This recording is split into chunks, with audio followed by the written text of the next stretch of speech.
This is a Creality K1, and it's actually an early unit. And it was printing fine, and then all of a sudden, extruder problems. It wouldn't finish a print.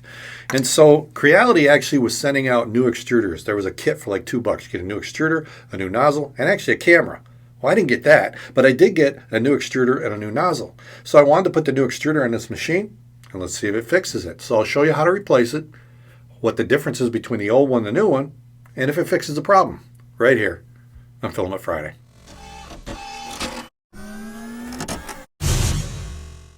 Filament Friday is brought to you every week by the generous donations of my Patreon supporters. This video is also sponsored by Creality3dofficial.com by ComGirl. I'm having a lot of fun printing on my Creality K1s, and I'm trying to work on some new profiles on Prusa Slicer, Cura, and also Creality Print. But while I was testing, I was having problems, extruder problems. I couldn't finish a print, and it wasn't consistent. This one stopped at the top of the cabin. This one quit at the smokestack. So I figured I'll try a different filament. Well, I couldn't get past this with my red PLA filament. So then I tried the high-speed test, and this thing was showing terrible extrusion. So I knew I had a problem. Early K1s had an extruder problem, and they knew about it, and they replaced some of them, and then they were selling these kits, new extruder, nozzle, and camera for $2.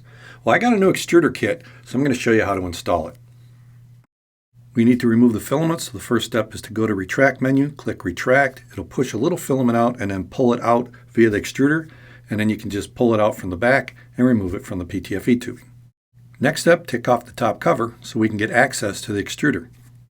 There's a plastic shroud that we need to pop off. There's just 2 snaps in front, and then it just pops off the back of the motor. Remove the blue locking clip so we can remove the PTFE tubing. Push down on the black plastic coupling, and the PTFE tubing should pop right out. Looking from the front of the printer, there's 2 screws on the right side of the extruder.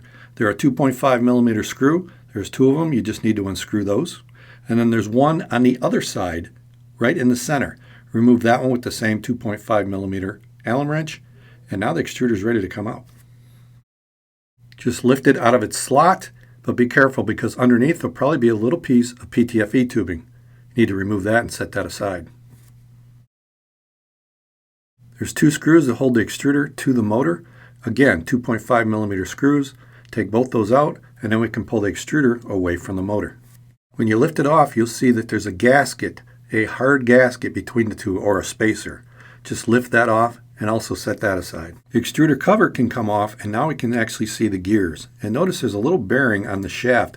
Don't lose that bearing. If that thing pops off, it's pretty hard to find. So make sure you know where that bearing is when you do this.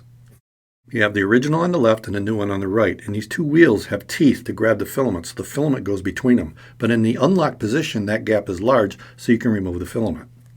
By locked, I mean the lever position. When it's to the right, it's unlocked, and to the left, it's locked. So let's put it in the lock position. In the lock position, the 2 wheels are closer together to grab the filament, so it's a smaller gap. But these don't look the same. I got out my filler gauges so I could measure that gap.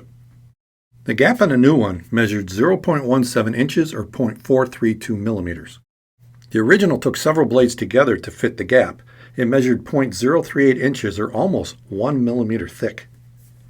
So that larger gap on the original would explain why the filament was slipping and not extruding. The new extruder came with a replacement gasket or spacer, so I put that on the motor. As you attach the extruder, make sure that the coupling for the PTFE tubing is towards the top where you want it, and then connect it to the motor.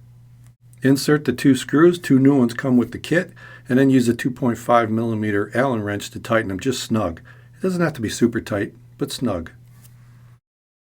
Before you put the extruder in place, you got to put this little piece of PTFE tubing in its hole. But here's a little trick. Take a drill bit and just by hand turn it against the PTFE tubing to form a funnel. It'll make it easier to insert filament. Now insert it into the hole and make sure that funnel side is facing up. This is probably the trickiest part. You have to slide this extruder into the slots and also make sure that it lines up with that PTFE tubing and goes into place. If you don't get it right, the screw holes won't line up. Now you need to install the screws that hold it in place. I put the screws in, but I didn't tighten them. That way I could wiggle this thing a little bit to get the screws to line up. So I put the 1 on the one side and then the 2 on the other side. And like I said, I kept them a little bit loose until I had all 3 of them in place. And then I went back and tightened them all up. Again, they don't have to be super tight, just snug. Reinstall the PTFE tube into the black coupling, and then add the blue clip to lock it in place. Next is a decorative shroud. There's 2 pins that go into these holes at the front of the shroud. There's one on the left and one on the right. Line up one of them, snap it in place, and then maybe squeeze the other side to get it in. The back of it just snaps in place, and now it's reassembled. Put the cover back on, and then load up filament, and we're ready to see if this thing works or not. And here's the result, a 48-minute PLA 3D Benchy. Not the fastest 3D Benchy, but at least it finished. If you're looking to get your own K1, check out Creality3Dofficial.com by ComGrow. They have it on sale for $549 and they ship pretty much anywhere. So check out Creality3Dofficial.com by ComGrow, an official reseller of Creality products.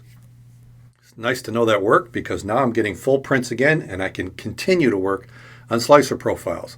The Creality print works pretty well, but I'd like to offer profiles for both Prusa Slicer and Cura. So if you're interested in that, let me know which one you prefer, Prusa Slicer for the K1 or Cura for the K1. Let me know in the comments below. If you like what I'm doing here, maybe check out some of the other videos popping up.